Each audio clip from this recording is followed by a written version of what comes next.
All right, so let's get into this. Let me make sure Instagram's live. The title of today's discussion is why you keep revisiting the same lessons.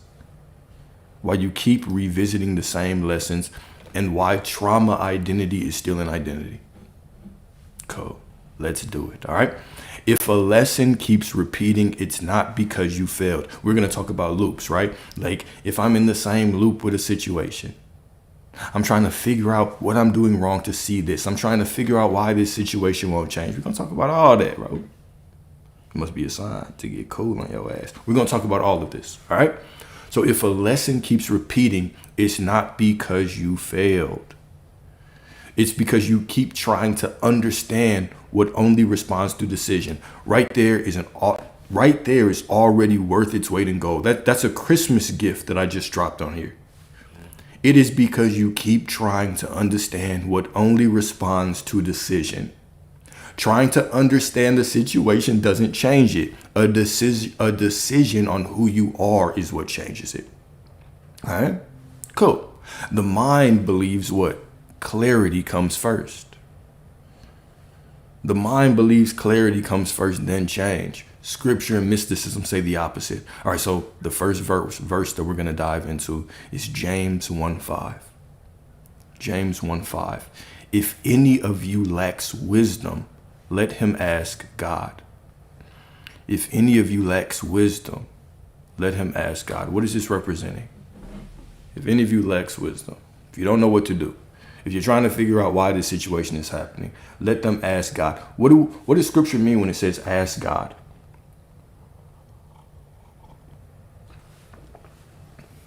What does scripture mean when it says ask God? Because the awareness of God is you, right? Right? It's about your decision, right? Cool. So wisdom here is not information or explanation. Why is everything getting filtered out like that?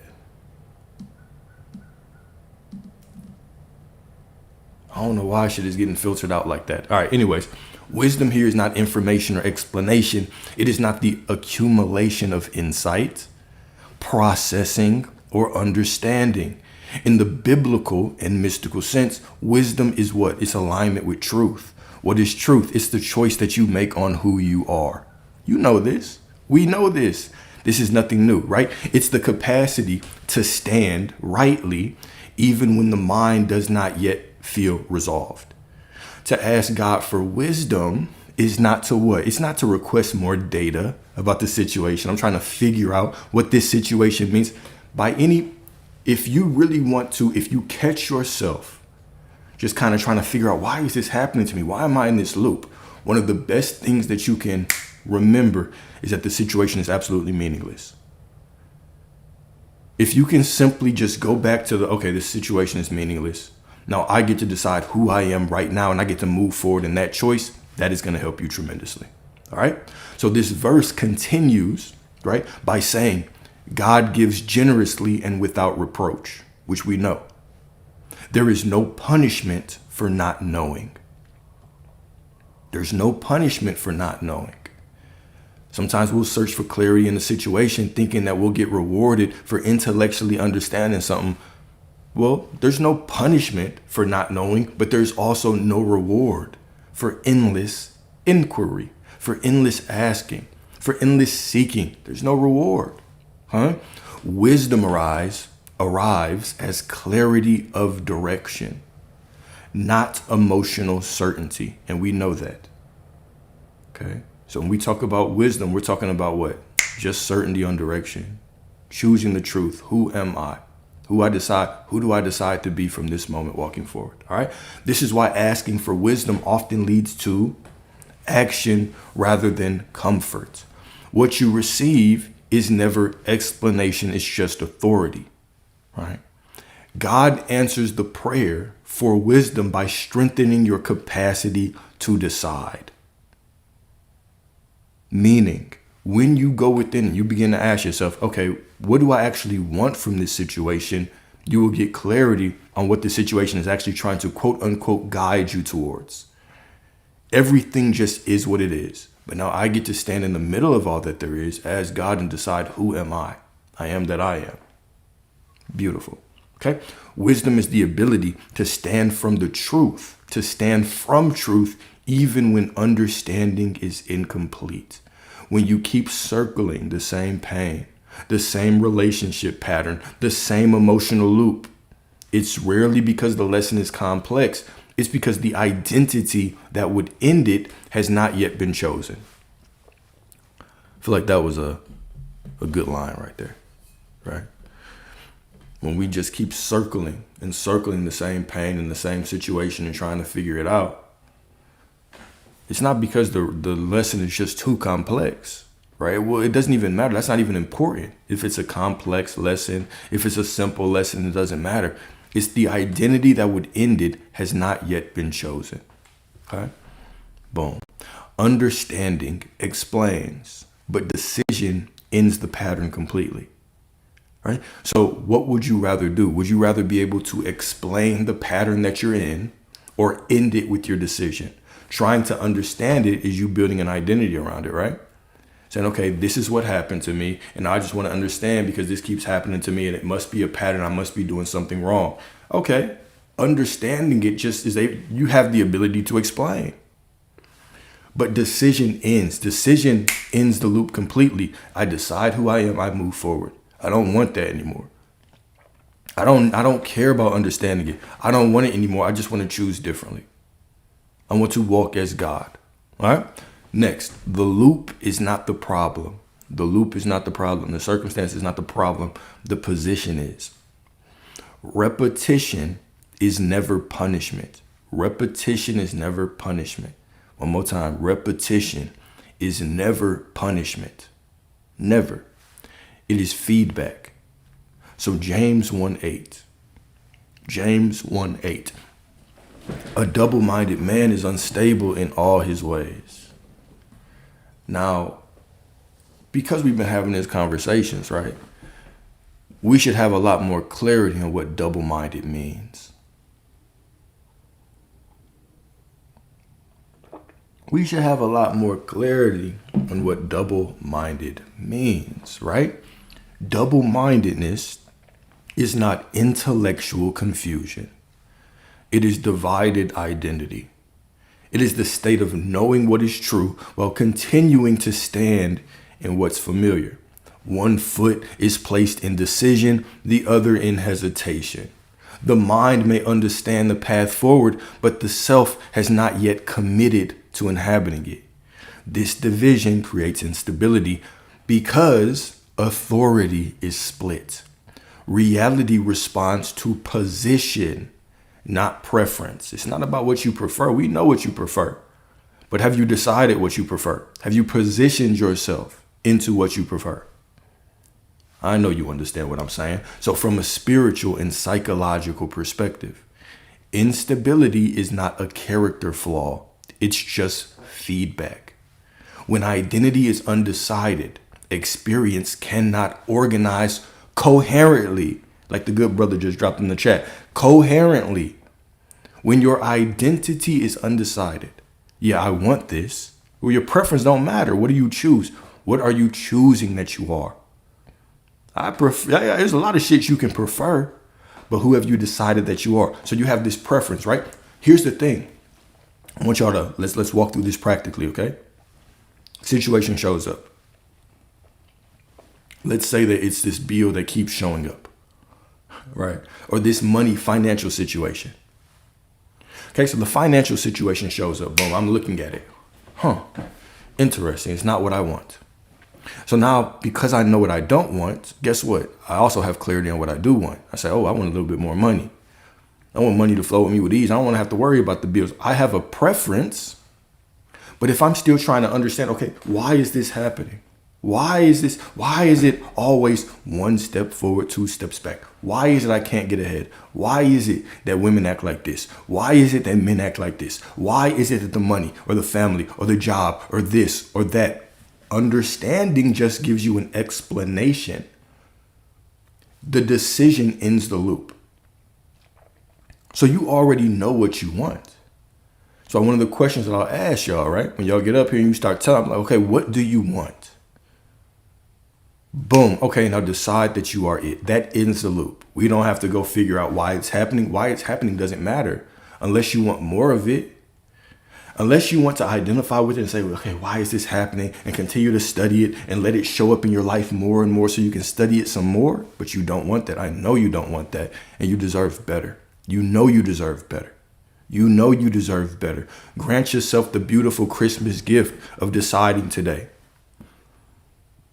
Instead of waiting for a Santa Claus God in the sky, why don't you become Santa Claus of your own life?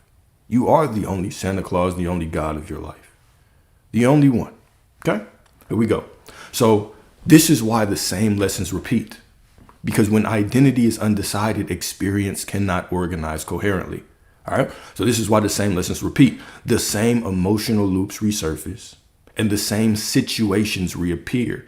Life mirrors the inner division until it resolves. Inner division, right? Confusion is a choice too.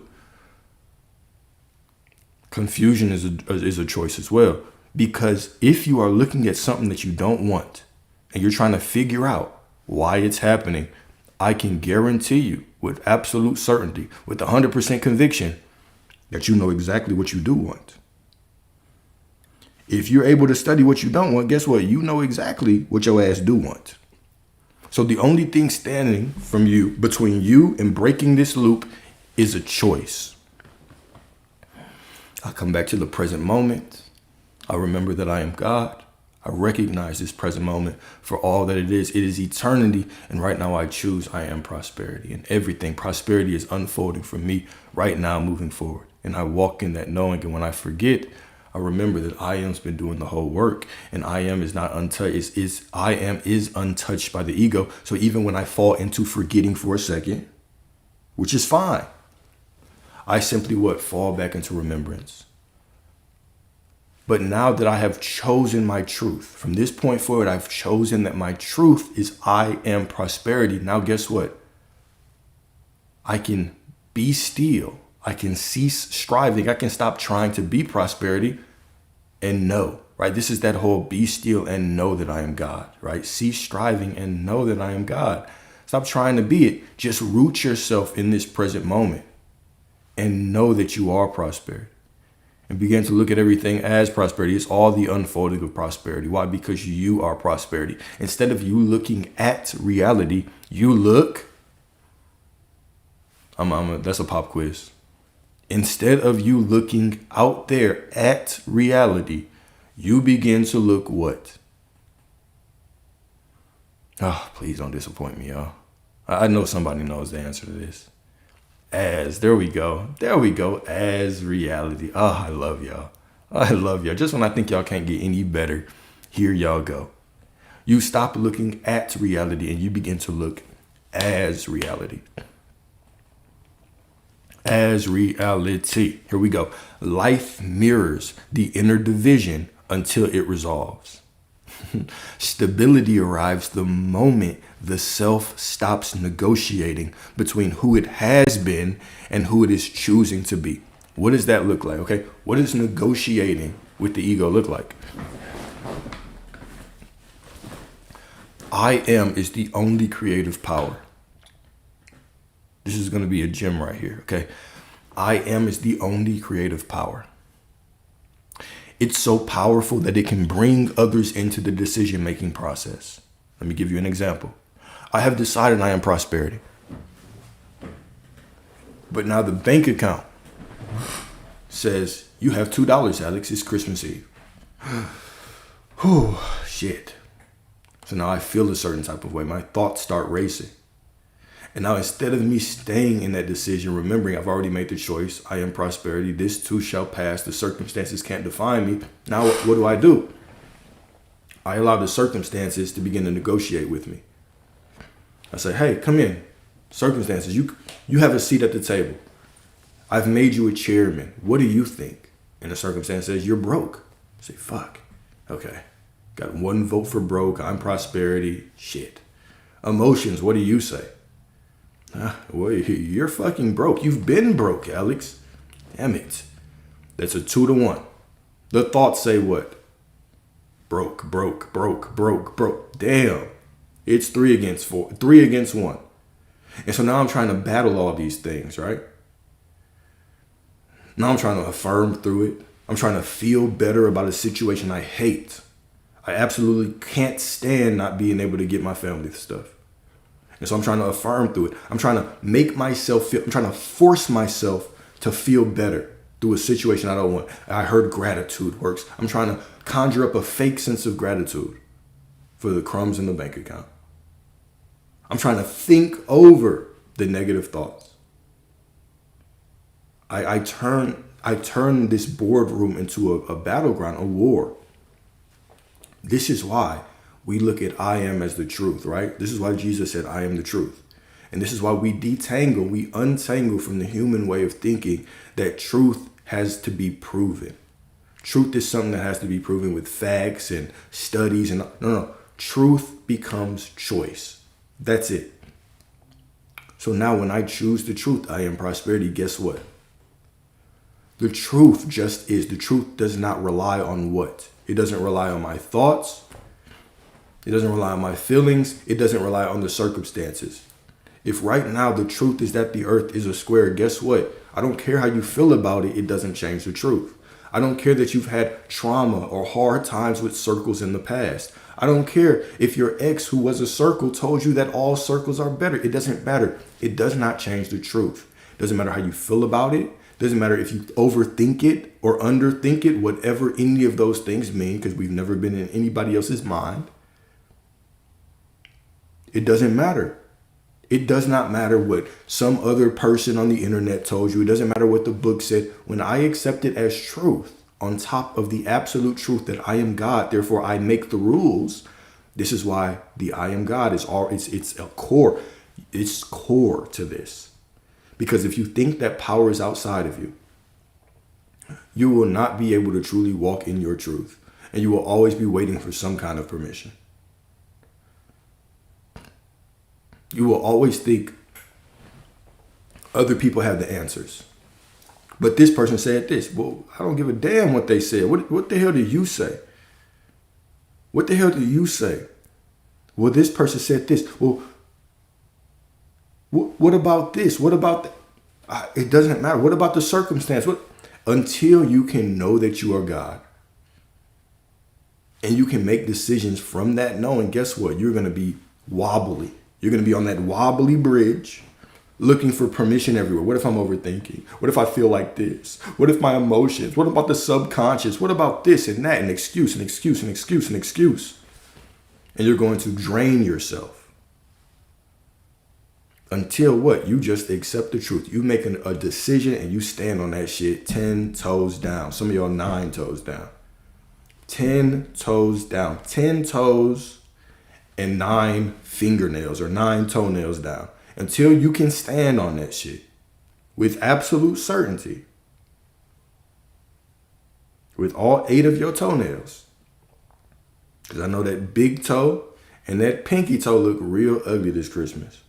But until you can stand on the truth of who you are, guess what? You're constantly going to be wobbling around.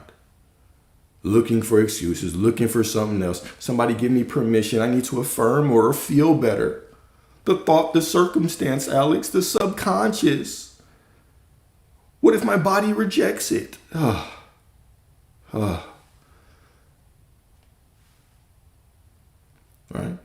So when we simply accept the truth, this becomes our point of reference, right? Now we can remember. Yeah, everybody says they got cute toes. Till they walking on the beach with their socks on. I hear you. Yeah, I got cute toes, Alex. No, yeah, okay. That's what everybody says. Why you walking around with your socks on? Why you got pool slippers on? Pool shoes on? See, you can lie to your SP, but don't lie to me. Lie to your SP. Don't lie to me. Don't. All right, here we go. Boom. So next part. Double-mindedness is not confusion. It is indecision at the identity level. Talking about something you can show me. I ain't got a foot fetish like some of y'all. I don't have a foot fetish, okay? So don't do that. I'm going to block. If I see a foot in my DM, I'm blocking you. And I'm calling the police. There we go. Just to make that clear. Okay, if I find feet pictures in my DMs, I'm blocking you and I'm calling the authorities. It was her. It was her right there. Go get her. Sending me them goddamn creatures. Hey, I know some of y'all climb trees with your feet too. Some of y'all could hang upside down with them ugly ass feet. The only reason you saying your feet pretty is because we're on the phone right now. Because you ain't got to prove it. But look, you can't fool me. You can't fool me. I already know some of y'all toes in that bitch crip walking. Why them toes? Why they throwing up an X sign? What they saying? Stop? Like, what the fuck? God damn. Why that bitch overlapping the other one? Hold up, ain't that toe supposed to be longer than this toe's supposed to be longer than the other one? I think your toe's mismatched. Your shit mismatched like a motherfucker, man. You need to return them hoes to the sender. Matter of fact, for Christmas, I got you. Manifesting everybody to have better feet. Okay? Manifest it. All right, here we go. Double-mindedness is not confusion. It's the indecision. It is indecision at the identity level. You know enough to move, but you hesitate to stand. You know enough to move, but you hesitate to stand in identity, stand in the truth. So life repeats the scenario to what? Reveal where authority has not yet been claimed. Y'all know I can turn it on and turn it off. You know I can turn it on and turn it off. All right, here we go. Carl Jung quote. Carl Jung quote. Until you make the unconscious conscious, it will direct your life and you will call it fate. Until you make the unconscious conscious, it will direct your life and you will call it fate. This is a very powerful quote. And it's the same thing that we're talking about, right? And when we say make the conscious or make the unconscious conscious, we're not talking about study it. We're just saying, okay, there's a situation that you don't want. You don't like it. Okay, well, what do you want? Boom, there's the magic right there. The moment you decide, that's clarity. Stand on it. Stand on it. All right, we're not promoting healing culture. We're promoting I am culture. Okay? We're not promoting healing culture, even though some of y'all feet have been stepped on. Some of y'all feet have been absolutely fucking demolished, but we're not promoting healing culture. We are standing in identity. We are standing in choice. We decide who we are and then we move forward from there. Okay? Cool. So gaining understanding, I think that was a good question. So gaining understanding of situations isn't always necessary. Just decide without the why. Exactly. So here we go. Gaining understanding of situations can be beneficial sometimes. But at what point does it just hold you back from choosing? That's up to you, right? It's going to be up to you to decide that, for you to come to that realization. However, sometimes we can get so paralyzed that we're like, damn, this has been going on for a year. I'm trying to figure out why it keeps happening. It doesn't matter. At that point, you caught something that's been going on for a year. You haven't figured out why. At some point, you just have to decide what I just want different. This is the whole trap, is that we think clarity is going to do what? Clarity is going to give us the ability to choose. No. Clarity is just going to give you a way to explain it. But you don't need to explain it. You just need to decide what you want. I don't need you to explain all of this. This is why the X keeps coming up like this. I don't care why. I just want you to choose that they don't. At a certain point, you trying to figure out why just becomes the excuse for not choosing. Okay? That's what I mean. It's that we can get stuck in this self-imposed loop. And you deserve better. You deserve better. Let me get the Morpheus shades back on. All right. So what you call fate is often unchosen identity. The lesson repeats until you stop asking, why is this happening? And start deciding, who am I now? Let me say that one more time. Another diamond right there. A diamond hidden underneath the sand. But you can't go in the sand because your feet are ugly. So you stay away from the sand. But let's get into the sand together. The lesson repeats until you stop asking, why is this happening? and start deciding, who am I now?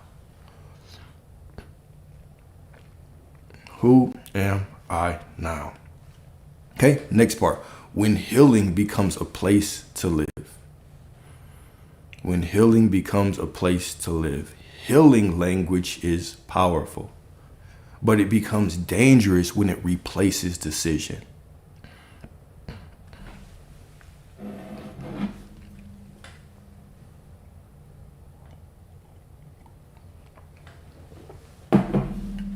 There we go. It becomes dangerous when it replaces decision. All right. Matthew 6:21. Matthew 6:21. All right. For where your treasure is, this is an absolute parable, an absolute gem of a parable right here. For where your treasure is, there your heart will also be. Let's take a step back and let's really just inhale that. Okay, just sit with this for a second, because this is a very powerful line. We're going to break it down, but this is very, very powerful. For where your treasure is, what could the treasure be? Now understand, this is a book of internal consciousness, right? It's not saying to look out there for your treasure. Where's the treasure? The treasure is I am. The treasure is what you decide that you are. For where your treasure is, there your heart will also be. As a man thinketh in his heart, so is he. Now, before you answer treasure, I want you to, let's go back to Romans. The quote that we always talk about is what? Romans 11, I think it's 11 or 10:29. I know one of y'all historians is going to be like, Alex, it's this. For the gifts and the callings of God are irrevocable. The gifts and the callings of God are irrevocable. What is that talking about? Because now we're hearing for your treasure, for where your treasure is, there your heart will also be. And then we say, for the gifts and the callings of God, who are irrevocable. Are you following what I'm saying? Are you catching it? Are you catching it? Okay. So the treasure or the gift is the desire. And guess what? Our heart is always at our desire. That is what you really want, right? Where your treasure is, there your heart will also be. So when we simply accept that desire or that treasure as the truth, and we stand on it, we identify as it, now we can allow it to unfold. All right, so here we go. Treasure refers to what you invest meaning, attention, and emotional energy into.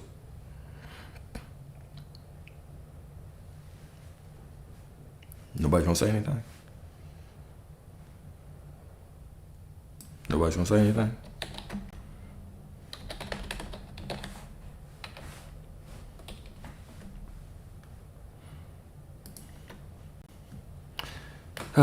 Don't worry about it. Y'all missed it. It's cool. Treasure refers to what you invest meaning and attention to.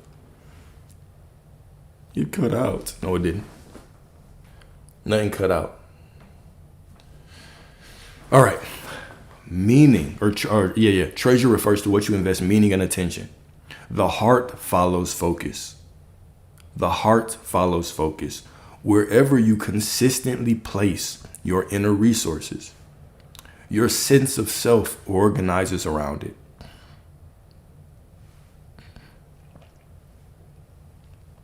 It's frozen? Cool.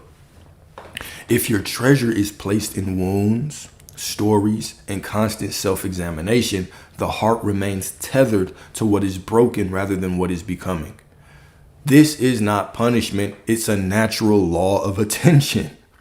It's just natural law. If I'm sitting here and I'm saying this keeps happening, and I'm identifying as this keeps happening to me, this shitty situation keeps happening, I wonder what I'm doing wrong, and I've built an identity that says I'm doing something wrong, so I must figure it out. Guess what I'm going to get? Because I'm affirming that I am the person who gets this. Right? All right.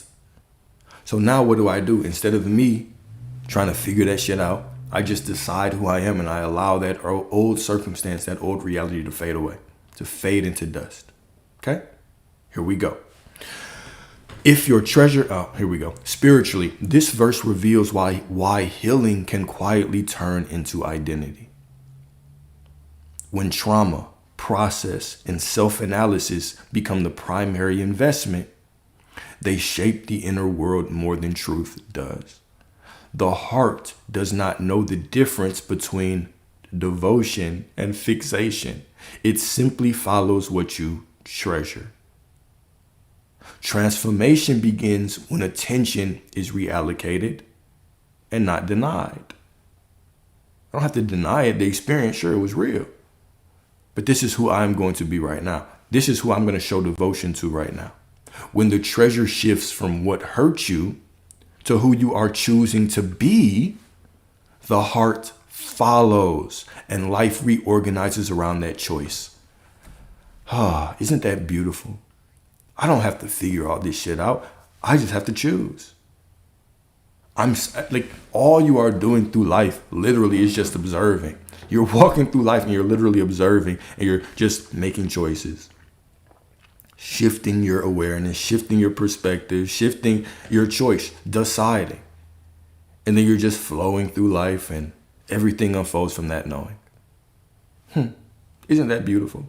Isn't that beautiful? All right. If your attention, identity, and language are constantly anchored in wounds, triggers, and stories of injury, the nervous system learns that safety exists only in staying unfinished. The trauma identity becomes familiar. It becomes predictable. It becomes contained. It's safe. And quietly, it's just limiting you. Point blank, period. Now, let's go a little bit further. This does not mean trauma is fake. This does not mean trauma is fake. It means that your trauma is not meant for you to make it a permanent residence. It's not meant for you to build an identity around. Because this is what we naturally can do. Right? Let me give you an example. It's that, have you ever met someone, or maybe you've been that person before, where you meet somebody and you tell them, this is what I've been through. Because if you understand what I've been through, I've been hurt this way, so I need to be treated right. I've been hurt this way, so I need a man that just shows up for me differently. I've been treated like this, so I need a woman that does this. Because if you understand my pain, then you will understand me. What is this? What is the affirmation that I'm making here? Really, you're saying you got to go through them to get to me, first and foremost. But you have built your identity in the past. You've built your identity on what you have went through and do not want to experience anymore. Instead of you deciding right now, you're not your pain, right? Exactly. You're saying I am my pain. For the synchronicity. You are not your pain. You are not your pain. You are not your past. One moment in your past, one experience, 2 experiences, 10 experiences, 100 experiences, 1,000 cannot define the infinite divinity within you. One moment, one situation, one heartbreak, one betrayal, or 2, or 3, or 5, or 10, or 11 can never define the infinite nature of you, the infinite, beautiful perfection of the divine that you are. Okay? Here we go. So it does not mean your trauma is fake. Those things were real experiences. Allow them to be what they are. And then you decide who you are right now. Okay? None of your trauma, none of your pain is meant to be a permanent residence. Now, let me also be clear, right? Because sometimes people say, well, do you not believe in therapy and all that shit? Look, do what you got to do to process whatever you're going through to just be a better human. Okay? All I'm saying is do not build an identity around the things that you have experienced. That's all I'm saying. You do whatever don't say, oh, Alex told me not to do this, so I can't do it. No. Okay? Just you don't have to build an identity. The moment that you're like, damn, I'm kind of getting stuck, and alarm should ring out in your mind. I'm constantly trying to figure out why this is happening to me over and over again. I'm constantly trying to figure this out. I'm constantly identifying with this situation, saying, I must be doing something wrong because I keep getting this. You're just throwing shit at the wall, hoping that something changes it. But you're still in the identity of something shitty is going to happen to me. What I'm saying is it's not about fixing the idea. It's not about fixing that identity. It's just about choosing a new one. That circumstance is just the shadow cast by the light that you are. You don't have to fix the shadow. You don't take the shadow to therapy. It's just a byproduct of the light that you are. I simply choose an identity. Okay? Cool. You deserve it, right? You deserve it. And the moment that you choose that new identity, guess what? All them younger versions of you are going to jump for joy. They're going to jump for joy. They're going to do backflips. They're going to be in the forest, clapping ass cheeks, celebrating you. No pause. All the future versions of you will just,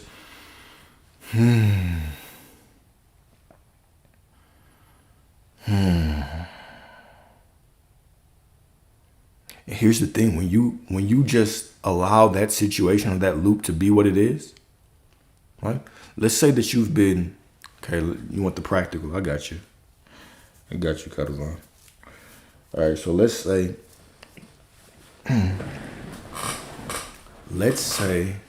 that you're dealing with somebody, right?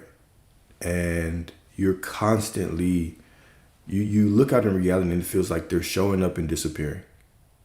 Okay, they're showing up and disappearing, right? You believe that you're in some kind of loop. You're like, damn, I don't know why this person just, they show up for a little bit, they kind of gaslight me, and then they ghost me. And then you'll be like, okay, well, this seems to also be just a common theme in my life where people just show up and gaslight your boy or gaslight your girl, and then they dip. You're like, man, Alex, I'm just trying to figure out what's going on. I'm trying to figure out what's wrong. Or you're saying, man, damn, like, you know, I'm saying that I'm prosperity, but I just feel like these situations keep showing up. Every time I just get a little bit ahead, it's like the money just falls short. The bank account, something happens, the money is short, something comes up. It's just constant loop. Whatever story that you want to tell around a loop, when you feel like you're not in control and life is just happening to you, it almost feels like life is punishing you or testing you, right? And so now what is the normal human response? We want to figure it out. We want to understand. We want to dive into it. I'm not saying that understanding is wrong. What I'm saying is there gets a point in the attempt to understand where all we're doing is just identifying as somebody who has a problem. And so instead of me just saying, well, if these people keep doing this, if the money keeps doing this, it actually is giving me clarity on what I do want. What I actually do want is I want people not to do that. So I want to go to the identity that says I am source, I am God. Of course, they can't leave me because they are me. They can't leave me because they are me. I just choose a different identity and I stand in that. And then I allow this situation to fade away, whether it takes a day or example of how I would identify. I love y'all. Okay. By the way, I love y'all. My bad. I was about to go in on y'all for a second, but I'm not going to do that in the Christmas spirit. All right. I love y'all. I want y'all to listen to me. Okay. Because I cannot break this down any simpler than this. Okay. I cannot break this shit down any simpler than this. Okay. You have a looping pattern in your life. You have a looping pattern in your life, right? Okay. So this looping pattern, something's happening. Y'all stop making excuses. Stop making excuses. All right, here we go. So you have this looping pattern. And now what we could do, I could take one of two ways. Way number one, what am I doing wrong? This is the common way, right? This is the common way. Let's say that you're dealing with an SP. I've been doing everything right, Alex, but nothing seems to happen. What is the identity that I'm having in that affirmation? What is it? If I'm telling you I've been doing everything right, but nothing is happening, what am I affirming?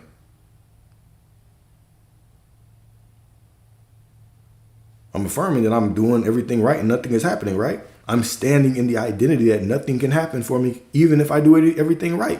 Like, You start to carry this bitterness. You build an identity around shit not happening. Do you hear me? Okay. Let's say that people keep ghosting me. I'm like, okay, Alex, bruh, I'm trying to, I get it. I am loved, but this keeps happening. People just keep showing up and leaving, showing up and leaving. The money just keeps getting short. What am I doing? I am creating an identity that says what? It says, I'm creating an identity that says, I am the person who needs to fix something so that everything can show up perfectly. And if I am in the identity of someone who needs to fix something, guess what? If I'm in the identity of someone who does not have what I want, guess what? The same thing will continue to show up. So we'll continue to repeat and loop that pattern because we are the one who is what? Standing in the identity of the one who is in the pattern. So the question is, at what point do you just say, all right, well, I can either keep identifying with this pattern and trying to fix a problem that doesn't exist. Because remember, life is meaningless. Everything out there is meaningless. Or I can notice the pattern and I can say, everything that I see is just doing one thing for me. I'm about to drop a gem. It's only doing one thing. It's giving me clarity on what I actually want.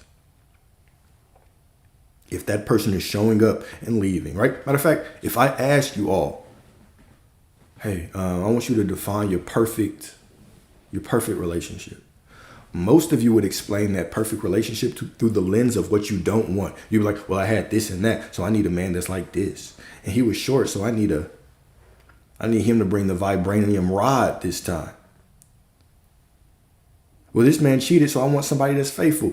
You will explain. You will give me an explanation of what you want based on what you don't want anymore. So what does this mean? It means that the things you don't want are just giving you clarity on the things that you do want. That's it. What if, instead of you trying to take everything personal, what if, here's an idea, it's a crazy idea. What if you came into the present moment right now and you looked at everything you just said, it just is what it is? What if you just let everything be what it is and you stop taking things personal and you just said, you know what? The things that I like, I'm going to accept them. The things I don't like, I'm just going to choose what I do want moving forward. Now, how do you choose? How do you choose, right? That's a $100 question. How do you choose? How do you choose? How do you choose an identity? Now, let's really logically think about this, okay? How do you choose that, you have, let's say that you wake up in the morning, you have 3 outfits laid out. It's New Year's, you're going out tonight, you're trying to pull you something. You got 3 outfits. You put them on. How do you choose which one you want? You decide, right? You base it on what you're trying to accomplish, right? Well, because I'm trying to accomplish this, I'm going to choose this, right? You just choose.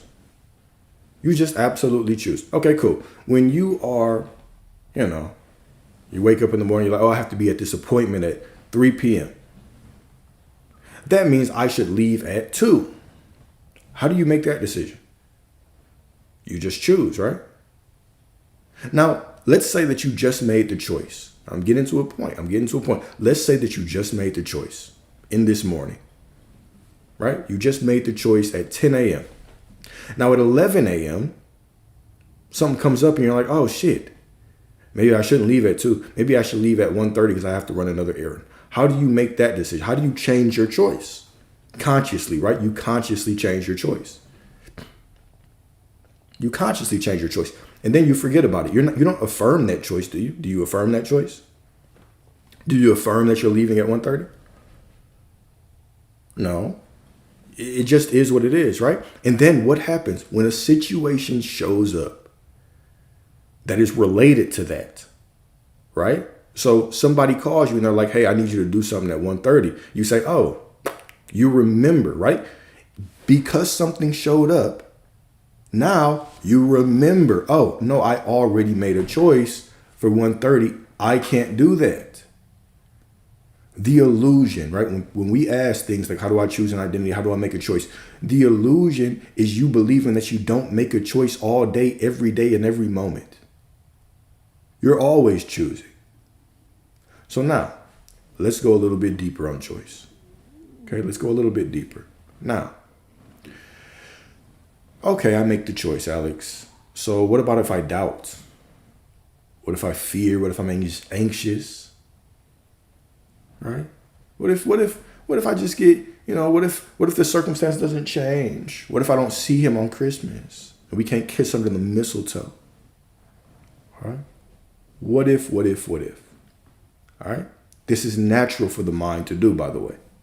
This is a very natural thing to do. Because the mind wants proof. It wants to see. It wants to, oh, you said your prosperity, right? So an example of this would be, all right, cool. All right, cool. This person just keeps showing up and love bombing me and ghosting me. Showing up, love bomb, ghosting me. Showing up, love bomb, and ghosting me. All right, so now I've made the choice. I'm like, now I don't need to figure out what's wrong anymore. I'm just gonna choose, okay? The identity that I'm gonna take from this point forward is I'm prosperity. Okay, so I decide I'm prosperity. Cool. I'm prosperity now. Seems easy enough, right? Where does it get complicated? What if you don't believe it? What if you don't doubt it? What if you doubt it? What if you have anxiety? What if the circumstances don't automatically show up? Well, how do we get past that? We get past that by saying what? My choice now becomes the truth.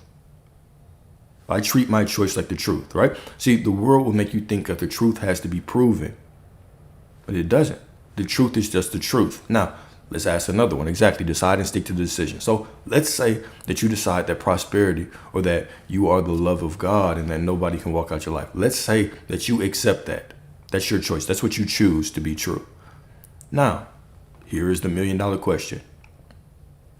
Do you have to believe something for it to be true?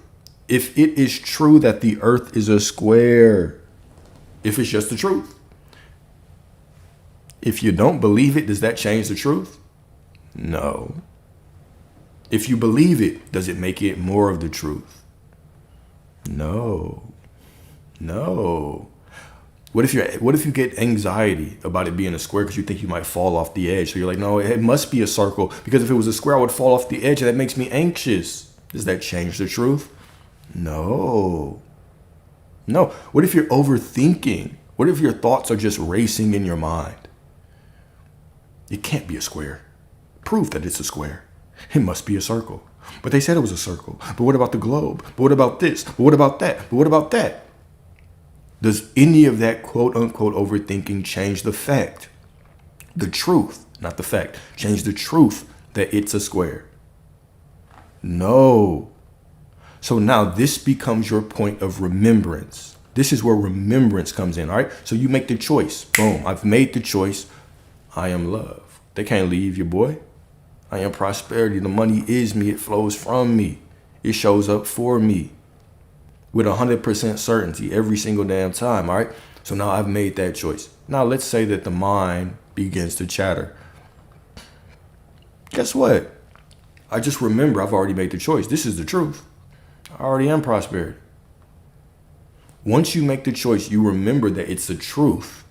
And guess what? Nothing, not a circumstance, not an emotion, not a feeling, not a thought, nothing, not your mom, not your ex. Nobody can convince you that it is not who you are until what? Until you decide differently. That's it. Until you decide differently. Move away from the worldly thinking that truth must be, given to you. No. Truth is a choice. Truth is a choice that will be mirrored to you with absolute certainty. This is the law. Truth is not something that is given to you. Truth is an absolute choice. Choice. Okay? Why is the word Jesus getting X'd out in the chat? That's crazy. Truth is a choice. Okay? Truth is a choice. My sister's FaceTiming me. Let me see if she's okay. Oh, she might be shopping.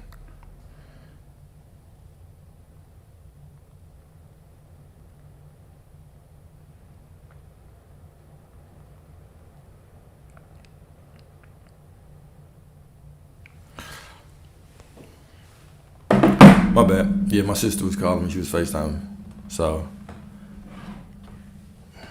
texting to see if she's alright. She's probably just shopping for Christmas gifts and wanted my input or wanted my debit card, one of the two.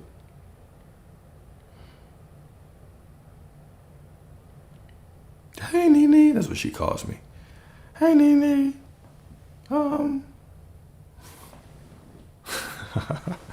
yeah, she's cool. All right, here we go. Cool. So you make a choice and you treat it like the truth. You make a choice and you treat it like the truth. Okay, here we go. Cool. So the trauma identity is still an identity. The trauma identity is still an identity. The trauma identity is still an identity. All right. When healing becomes endless, it often means the ego has found a respectable way to stay small. Trauma becomes explanation. Trauma becomes explanation. Explanation becomes permission. And now I just have a good excuse, right? People go into to therapy, they haven't fixed shit. They just have a good excuse for what they are. Well, yeah, I'm an avoidant. Well, you just know I'm an avoidant. Well, you just know this is what I've been through, so I'm just like that. Well, you just know I'm a shitty person because I've been through this, right? So trauma becomes explanation. Explanation becomes permission, and permission becomes a limitation, a self-imposed limitation. So Galatians 5:1. Stand firm then, and do not let yourselves be burdened again by a yoke of slavery. Do you hear that? Do you hear that? Stand firm then, and do not let yourselves be burdened again by a yoke of slavery. Cast the yoke on the Christ within you, on I am, right? My yoke is easy. Cast that shit. Let it go. Let it fade back into the ether, and you choose what you want. Let I am handle the removal of that process. Let the waste disposal be handled by the Christ within you. Huh? Cool. So this verse is not primarily about external oppression. Yoke. Okay. Yoke means, so what yoke really is, it's an egg. Okay. If you ever eaten eggs, I don't know if you eat eggs, but if you do eat eggs, if anybody in here eats eggs, right, the center part, that yellow part is the yolk. Okay. It's the yolk. Now, when it's saying my yolk, this just says yolk. Shit. It's not yolk. It's yolk. Okay. Basically what it's saying is that you can cast your burdens on me. Think of the yoke like the burden, right? I can cast my burden on source. I can allow it to simply go away, right? It's just a metaphor. It's just a metaphysical principle, okay?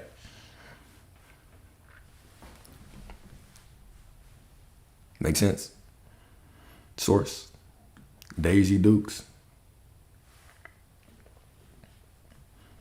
No. Okay, perfect. We're going to move on anyway. All right. So the verse is not primarily about external expression. It's about internal identification. The yoke is any identity that places your worth, movement, or authority in the hands of the past. Okay? Cool. The yoke is any identity that places your worth, movement, or authority in the hands of the past. Slavery is not the suffering itself, but attachment to suffering as a definition of self. Do you hear that? Do you hear that? Slavery here is not suffering itself. The slavery isn't the suffering. It's the attachment to suffering as a definition of self. To stand firm is to refuse to let what once shaped you continue to name you. Freedom is not given, It is maintained through position. The burden returns the moment you forget who is standing. Beautiful. All right. So what does this represent? Stand firm then, and do not let yourselves be burdened again by yoke or identity of slavery. Don't let yourself be burdened again by the identity of slavery. Okay. What does it mean? What does it mean? It means we're going from a transition from healing to embodiment. We're not going to be burdened by that old identity anymore. We're going to move into embodiment. Many are freed from old conditions, but continue to wear the language, posture, expectations of captivity. The yoke or the identity is familiar, and familiarity feels safe. Do not re-enter what you have already outgrown. Standing firm, it's not forceful resistance. It is what? It's simply refusal to identify with that. It's the remembrance of my truth right now. It's the decision to no longer organize your life around what once wounded you and to live from the identity that has already been liberated. Choose the identity that's already limited. Choose the identity that is already liberated. And of course you can ask the question. Of course you can ask the question, Nail Creations. All right, cool. So the moment pain becomes who you are, it stops being something. Damn. Oh, my bad, y'all. The moment pain becomes who you are, it stops being something you move through and becomes something you protect. Damn. All right, here we go. The moment that pain becomes who you are, your suffering, that old version of you, when it becomes who you are, it stops being something you move through and becomes something that you're trying to protect. You're trying to protect that old identity. No, I have to heal it. No, I have to heal it. No, I have to work through it. I have to do something else.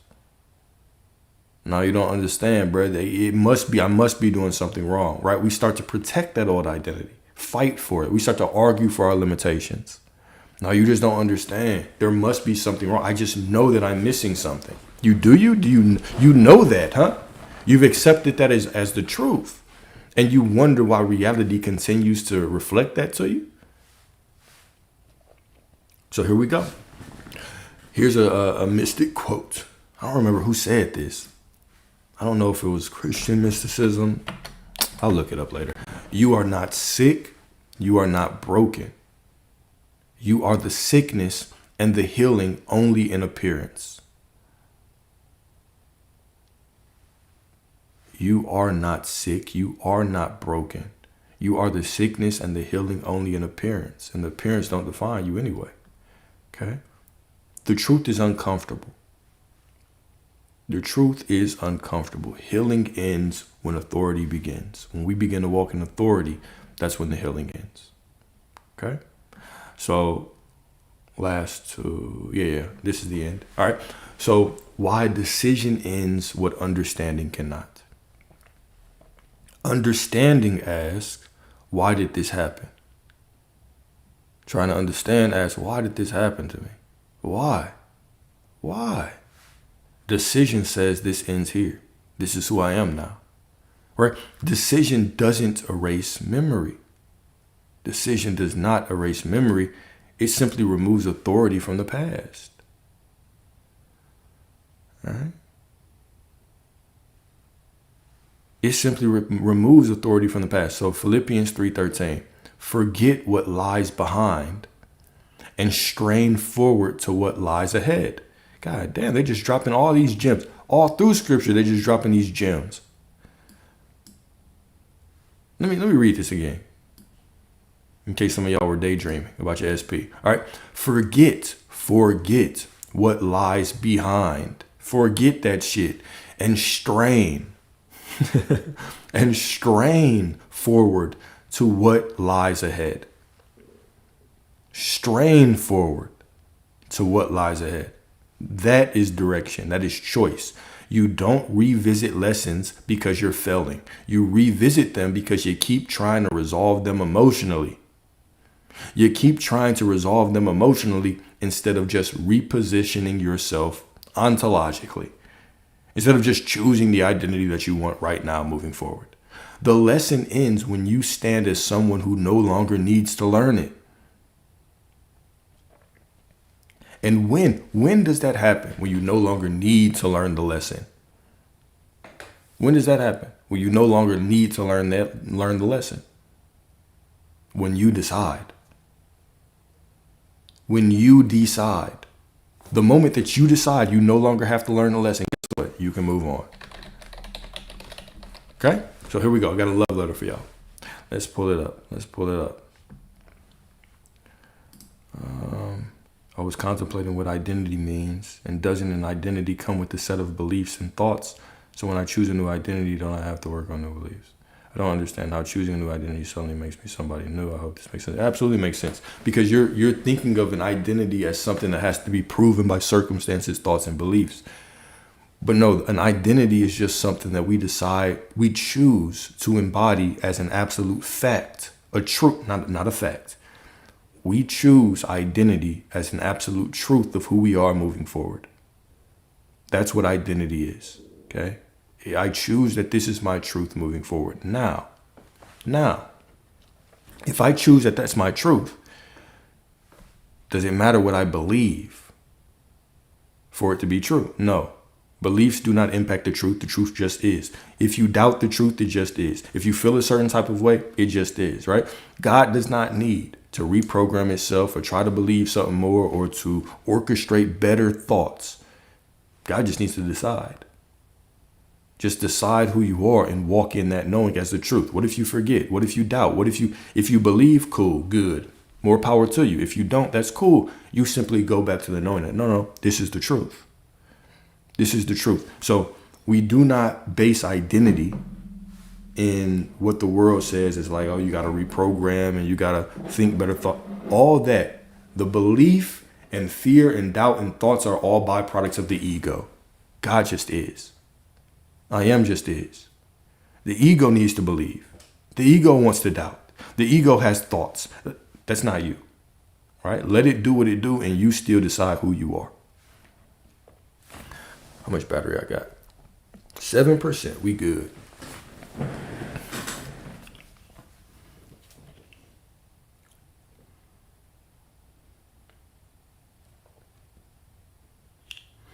All right. Got a love letter for y'all. Love letter for y'all, right? Beloved, my love. My love. Okay? My love. I see now why I kept returning to the same doors. I wasn't lost. I was waiting to understand something that was never meant to be solved. I believed if I could name it perfectly, feel it completely, and process it deeply enough, it would release me. But life was not asking for explanation. It was asking for position, identity. I honor the seasons where I needed language for my pain. I honor the seasons where I needed language for my pain. I thank the versions of me that learned how to survive, how to make sense of what hurt, how to stay gentle with myself. That wisdom was necessary, but I also see where I lingered, where healing became a home instead of a bridge, where my wounds became my proof of humility instead of my invitation into authority. So today I choose differently. Without violence and without apology. I don't erase my past, but I remove its throne. I stop circling the same lessons, hoping they will finally feel comfortable. I let understanding rest. I let decision speak. I step forward as someone who no longer needs to rehearse what hurt in order to protect myself from it. I'm not abandoning my healing, I'm graduating from it. I place my treasure in who I am becoming, not in what I have endured. And from that place, my heart follows. The cycle closes, the lesson releases, and I walk on. Not because I've explained everything, not because I understand everything, but because I have decided. With steady, unwavering devotion to who I now am, right? I am that I am, no matter what.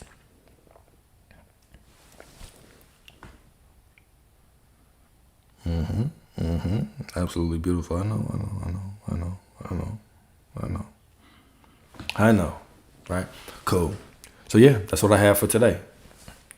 And I will talk to y'all until the battery dies. So what questions y'all got?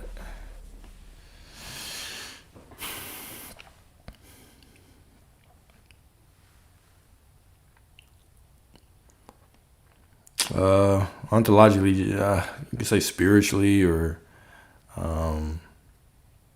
put you on a charger. Just for that, I'm not putting you on a charger. Right? It's like the way things exist, right? It's like reality and all that. That's all. I love that mellow yellow. No problem, Evelyn. Do I recommend perceiving people differently than that we want to see differently, or just decide?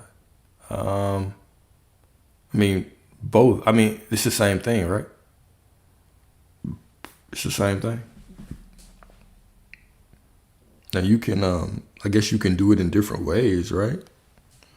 Whatever way causes you the least resistance, you can decide that they're perfect. You can decide that they are me, so they must love me the way that I love me, right? That goes to that scripture, love your neighbor the way that you, or love your neighbor like you will love yourself.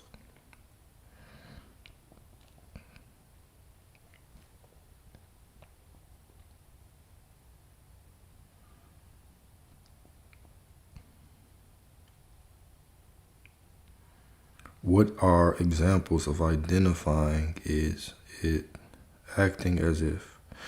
No, it's, I mean, the actions follow, right? But it's knowing that you're that identity no matter what you do, right? Because acting as if, it treats you like a child, right? Like you're playing make believe until something outside of you grants you this thing. But no, you are reality. Therefore, when you choose this identity, if I'm prosperity, it don't matter what I do. I just am prosperity. Doesn't matter if I go to sleep. Doesn't matter if I work. Doesn't matter if I start a new business. Doesn't matter if I go file my taxes. It doesn't matter what I do. I just am prosperity. Point blank, period. Right? So it's simply choosing an identity. You're always choosing an identity. Always. I think we get confused because we think like, oh, identity must come with some kind of feeling. No, it's just a choice of how I identify myself. Right? Think of your identity the same way that you think of your age. Right? Somebody might ask you what your age is. It doesn't matter if you like it, or it doesn't matter if you want to believe it or not. It doesn't matter if it pisses you off. You've just accepted it. It just is what it is. Okay? It's like your name. It doesn't require a feeling. It doesn't require some kind of action. Because my name is Alex doesn't make me act a certain way. Right? What is acting as if Alex? What is acting as if I'm prosperity? No, it's just like I just put on the identity and now everything flows from it. I just know whatever I do, I remind myself that I'm prosperity. I don't make it conditional. It's not conditional. It just is what it is. This is who I am, point blank, period, because I am God. That's it. Exactly. Decide on knowing.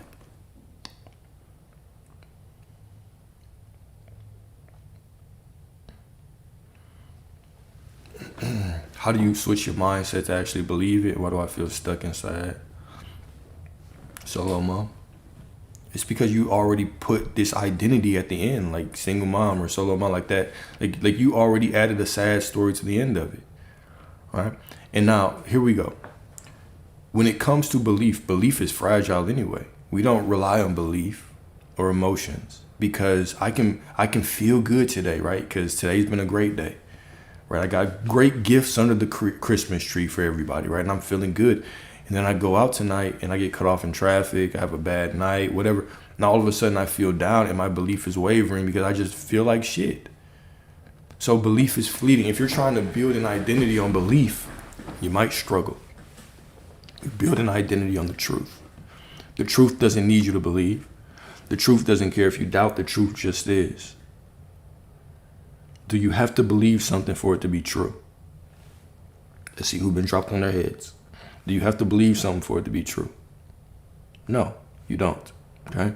It just is the truth. So you choose an identity as the truth. And now you continue to go back to that truth no matter how you feel about it, no matter if you believe it, no matter if you doubt it. You just say, no, this is just what it is because I say so. That is identity. Trying to believe is trying to get the ego on board. You're basically trying to get the ego to believe in something it hasn't seen yet. It's going to struggle to do that because that's not the nature of the ego. The ego is not built to believe in what it doesn't see. The ego's pattern recognition. Right? Grateful for you too, Marie. Mary. Grateful for you too. I recommend whatever helps. I recommend whatever helps. If affirmations help you, cool.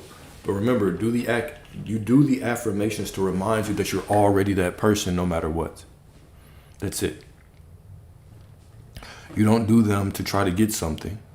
Because doing the affirmation to try to get something is the same way that people sit in pews and they yell prayers to try to get something. And it doesn't work because that's not the prayer.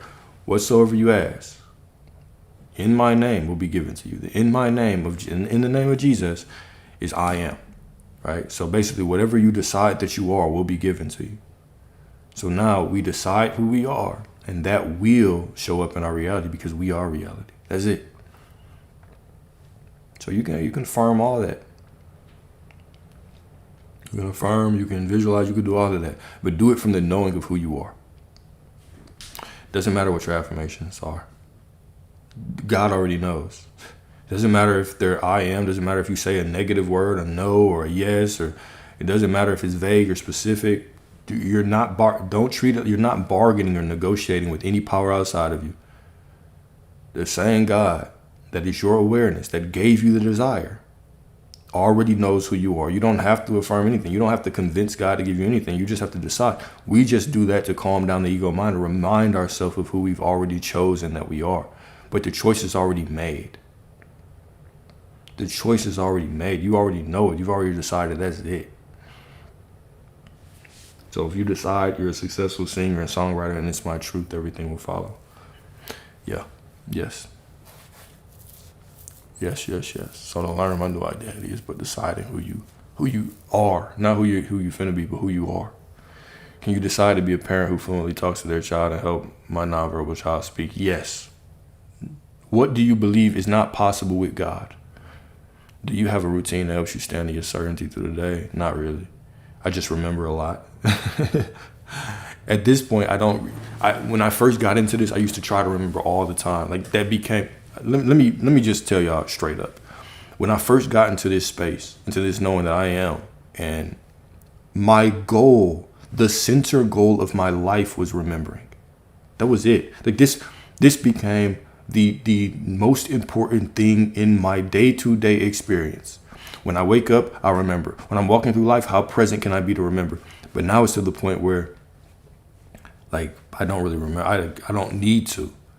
It just never really leaves my mind. I just always know. I just always fucking know. My silence is an affirmation that I am.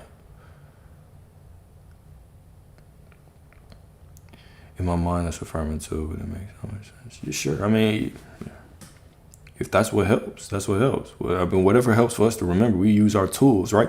Here's the thing, y'all. If you want what you want bad enough, you're going to use every tool at your disposal, right? You're going to visualize, you're going to affirm, you're going to do sleep tapes, you're going to sit in the forest and make a cauldron, you're going to light a fire in the goddamn woods, you're going to make a bathtub and put cinnamon in it to make a fucking spell. If you want it bad enough, you will decide and you will use whatever tool at your disposal to do it, point blank, period. That's it. That's it. If you want to decide on something, you will absolutely make this the center of your life. This will be your priority. You will eat, sleep, drink, wake up. Every moment you will be remembering. That is it. Cauldron.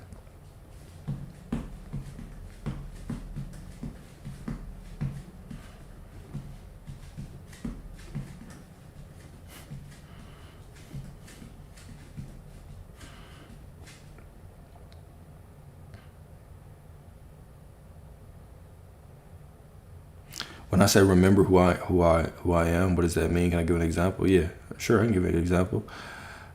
The situation it looks crazy, right? Oh, well, I'm God. Oh, well, I'm already prosperity. That is it. That's remembering. That's the example, Remembering is literally remembering. It's no different than you remembering that you have an appointment at 2. It's no different than you remembering that you already chose or laid out what you have to wear tomorrow. It's no different than you remembering that you have to iron some clothes, or remembering that you have to go visit your mom, or remembering anything. It just, you remember.